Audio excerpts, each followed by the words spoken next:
மழை வேண்டி திருச்சி காவிரி கரையில் ஆழிமழை கண்ணா ஜபயாகம் துவங்கப்பட்டுள்ளது. பருவமழை பொய்த்து போனதால் தமிழகத்தில் கடந்த ஆண்டு கடும் வறட்சி நிலவியதோடு விவசாயமும் பாதிக்கப்பட்டது.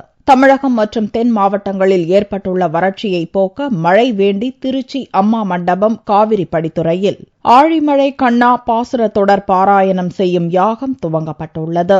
4 நாட்கள் நடைபெறும் இந்த யாக ஜபத்திற்காக கொள்ளிடமாற்றிலிருந்து புனித நீர் கொண்டு வரப்பட்டு பூர்வாங்க பூஜைகள் நடத்தப்பட்டன. தொடர்ந்து வேதகால முறைப்படி அரணி மரத்தை கடைந்து அக்னி உருவாக்கி அதிலிருந்து பெற்ற நெருப்பை கொண்டு யாகம் துவங்கப்பட்டது. எல்லா இடத்திலும் மழை வேண்டுவதற்காகவும் எல்லா நதிகளிலும் ஜலம் பிரவாகமாக வருவதற்காகவும் அந்த ஆழிமழை கண்ணா என்ற பாசுரத்தை இப்பொழுது அரை மணியிலிருந்து ஆரம்பித்து இன்று நாளை மறுநாள் திங்கட்கிழமை ஆகிய 3 தினங்களிலும் 24 மணி நேரமும் நிறுத்தாமல் இதை பாராயணம் செய்யலாம் என்று ஏற்பாடு செய்திருக்கிறார்கள்.